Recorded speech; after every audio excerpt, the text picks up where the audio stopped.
So I'll start out by asking you, just kind of level set, in an ideal world, what does a great relationship between mission and engineering look like? Business development and engineering partnerships are absolutely key for both product development, but also for sales. We had a period of time where like the number one priority for us as a company was making sure that with every deal team that we had, there was a engineer that was partnered with a BD person and that they were working well together. And the reason for that is like when engineering and BD join forces for sales, you're going to see a lot faster close times. Like for us, it was like 3 to 6 months. Deals were closing like multiple months faster, and the deal sizes are also get a lot bigger. And there's a lot of reasons for that.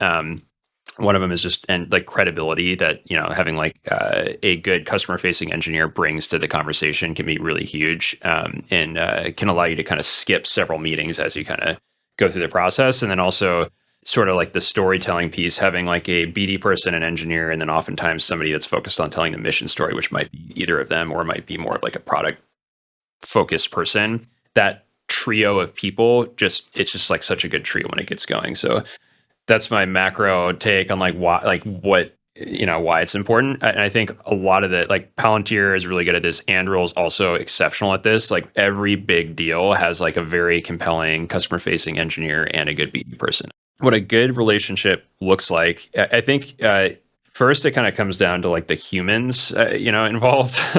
I guess like so on the engineering side, like not every engineer needs to be involved in sales. There are like great product engineers that actually don't want to talk to customers at all, but they're exceptional functionally. They're like very, very good at the function, and that's fine. Like you want them to be working on product development. And then you have some engineers that are great engineers, but just love like the mission and customer side of it and love like getting involved and talking to customers. That's like a good candidate for one of these engineering leads. So I think the first thing for BD and engineering partnership is you need like a engineer that actually wants to be customer facing and like wants to do user facing stuff and gets motivated by that. You also need a BD person who is comfortable sharing the stage, I guess. I don't really know how else to put that, but is comfortable kind of pulling people together and letting others kind of be the voice or face of something in a meeting, and knows kind of like when to tap which people on what. Like, I guess from like a BD standpoint, you need like a good quarterback who's also like lower ego.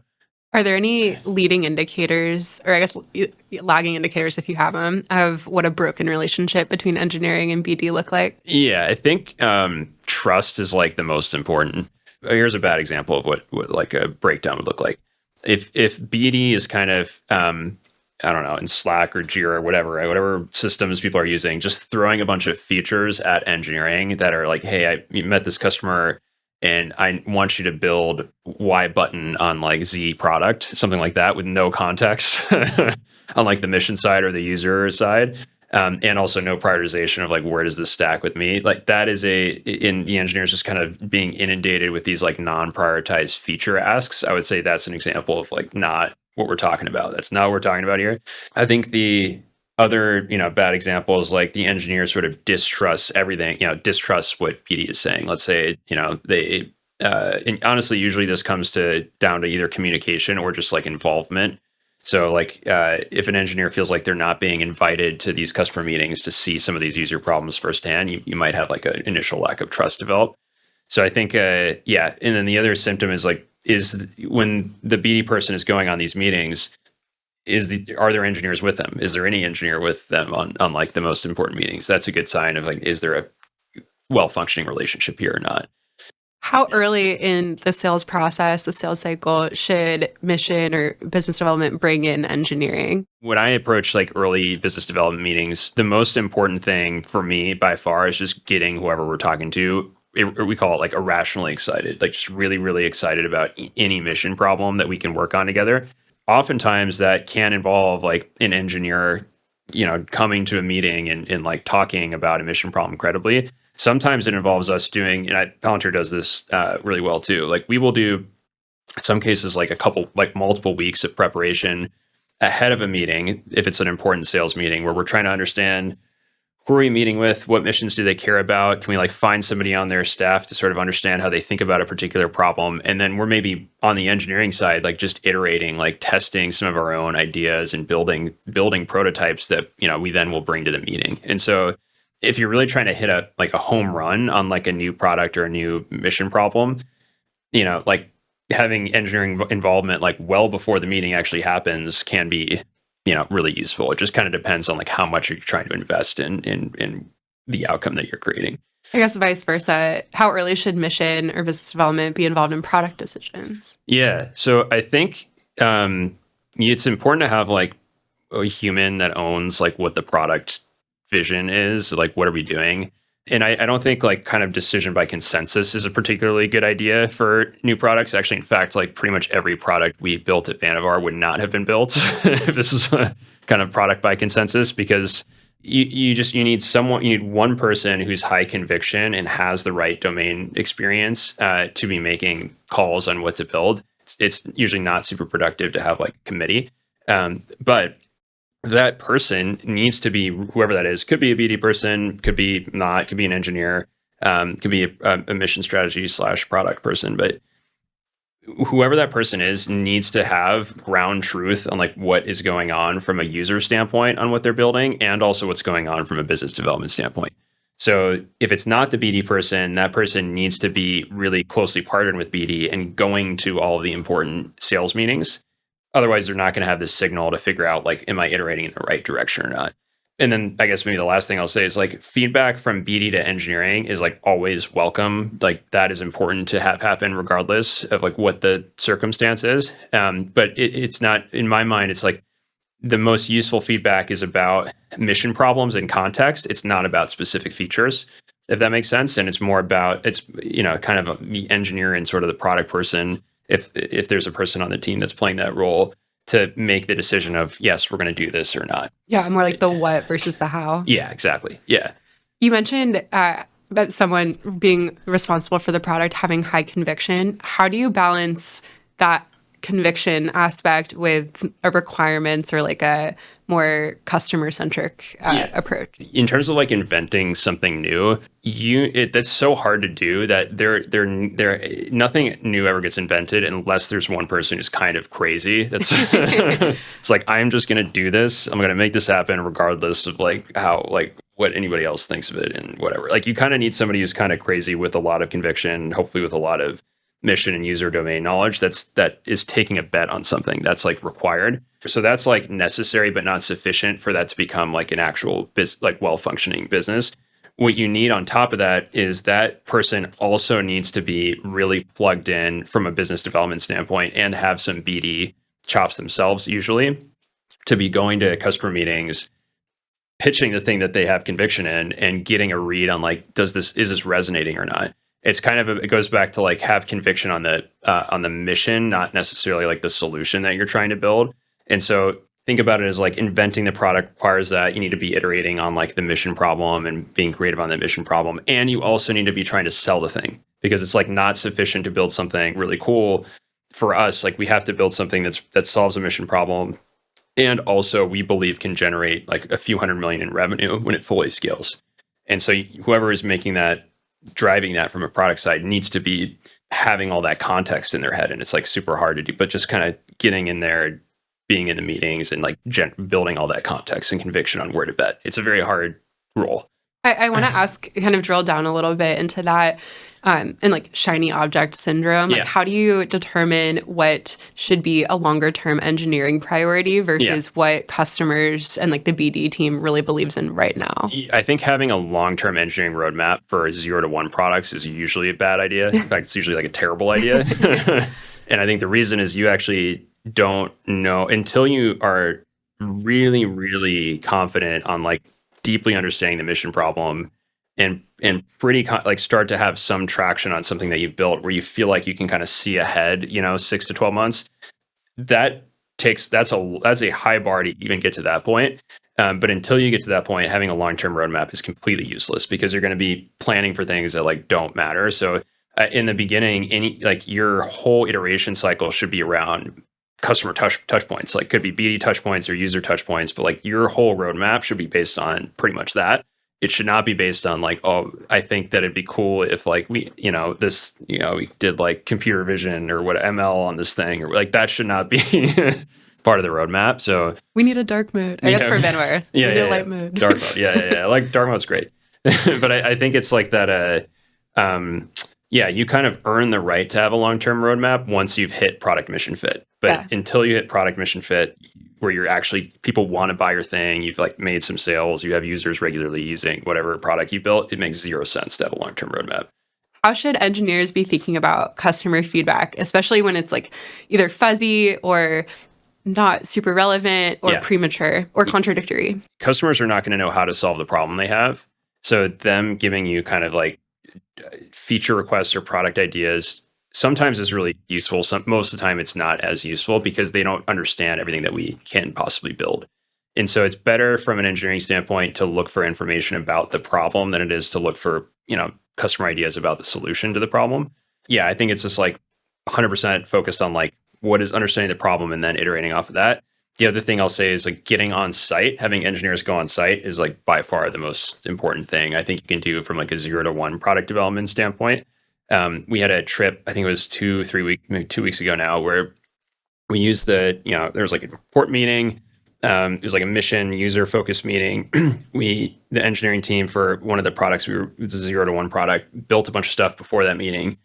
We get on site, the engineer, like first hour, we're showing them stuff. Nothing's really resonating. It's kind of a sad meeting. And then the next 2 hours, we hit the new feature that the engineer just released like the night before we got on site, and started running actual mission examples through the thing that he built like the night before. And you could see him just getting more and more energy as they were kind of like, oh, we're actually like doing mission planning in front of us for like a thing that, based off a thing that he built. And I think what ended up happening was on that customer meeting, we discovered that they had a different type of data that, we figured we could ingest and enable an operation that they were running to run like more quickly. And because the engineer was on site and he saw them do actual cool mission things, and he also saw the problem that they were trying to solve firsthand, this new problem, he was like super amped to solve it. And so they gave us that data later that afternoon, and then he built the thing in like 6 hours. Then we released it that night, and then we went back on site the next morning. And that's the kind of, it was like what mattered for that mission. You know what I mean? And so I think there's like a really positive feedback loop that can happen from like an engineering standpoint, where you're on site, you're seeing what you're building actually having an impact. You're actually getting better information that tells you what you need to build. So you're not relying on like a product manager to like whatever, sit in between you and the user, but you're firsthand getting that knowledge. I think that is kind of like gold standard for 0 to 1 product development. You touched on it a little bit. I think that our forward deployed engineer role/model is a really good example of BD and engineering kind of coming together. Yeah. Can you talk a little bit about what that looks like at Vannevar? Yeah, so forward deployed engineers have two jobs, like multiple jobs, but like two main jobs. That's probably what makes the job hard. One job is around 0 to 1 product development. So hey, there's like a new mission problem. It's maybe pretty ambiguous. It doesn't quite fit like the exact mold of a current product we're working on. Let's deploy some engineers with some mission folks and see if we can make invent something new that like solves that mission problem. That's really hard in and of itself. Like it's like special engineers that can invent something from scratch.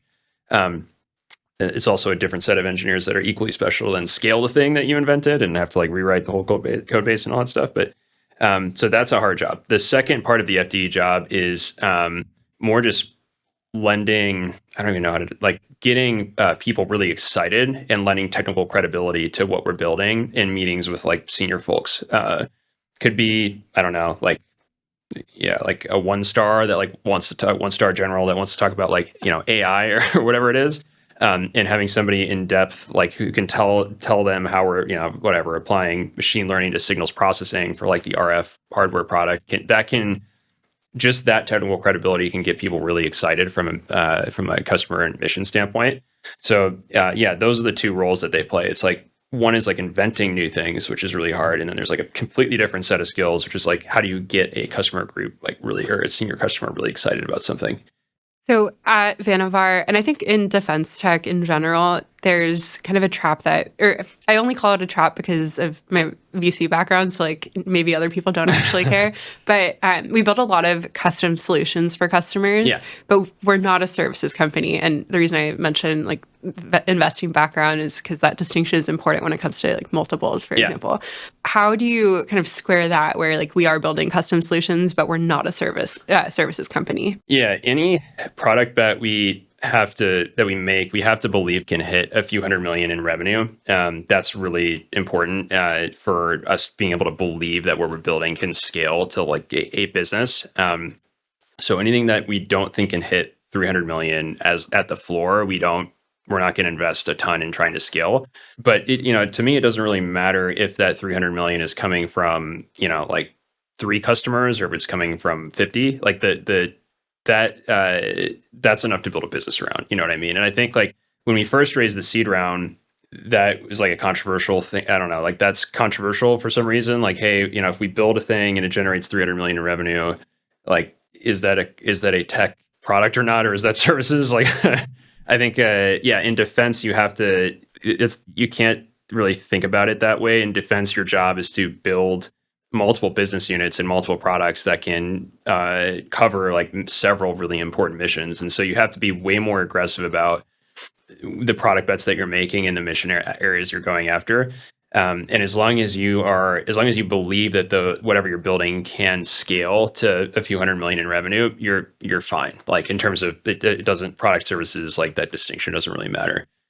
So I think the risk that I think we have as a company is actually because we weren't, like defense wasn't as popular when we started, we didn't have like a ton of venture capital funds to, like scale in some crazy way. And so we actually were super disciplined in how we scaled.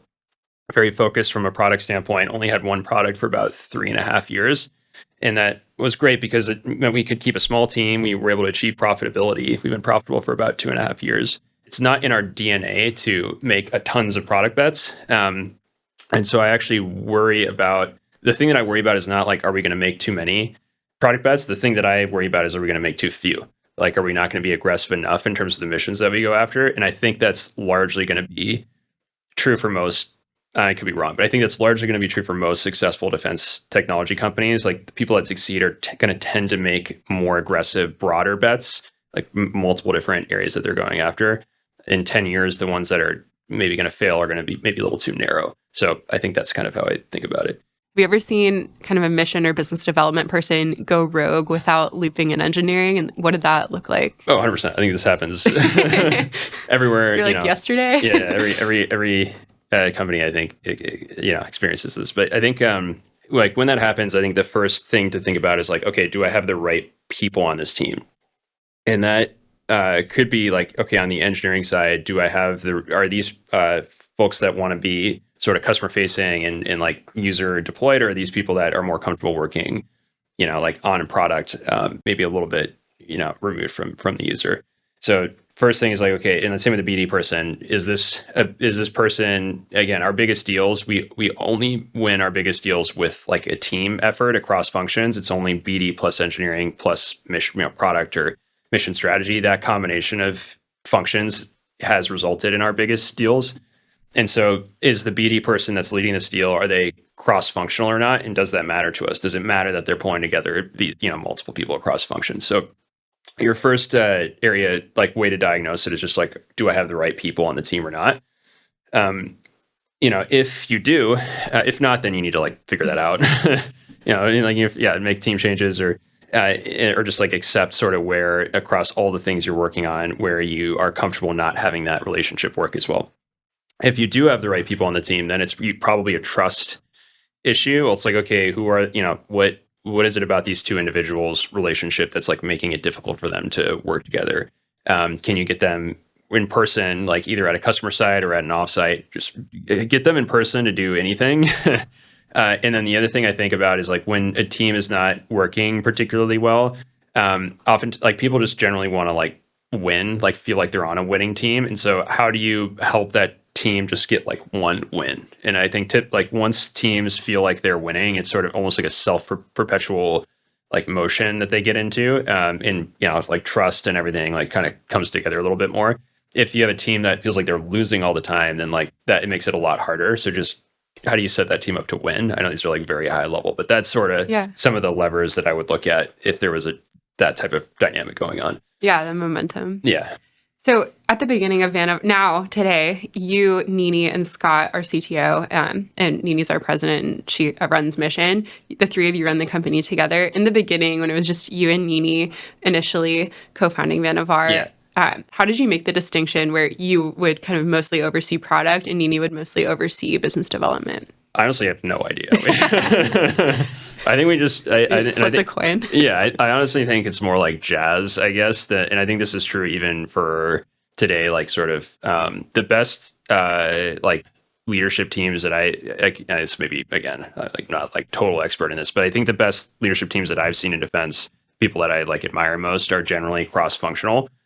So you have a CTO that's also really good at BD for some reason, as Scott is, but also Brian Schimpf, when he was at Palantir, he was that. He was a CTO that was really good at business development and mission stuff. Or you have like a BD person that's also like cross-functional in other ways. So I think for Nini and I, when we just got started, it was just, all right, we're just going to make this work. Whatever it takes to make, Vannevar work, we just did that. And so turned out that, I spent more time on like the product and engineering side, and she spent more time, lining up customer meetings in the early days. And so it just so happened that she was, organizing like tons and tons of demos and running tons and tons of demos. Uniquely amazing at it. Yeah, tapping into like her network to like make all that happen, and then figuring out how to like grow beyond that and all that.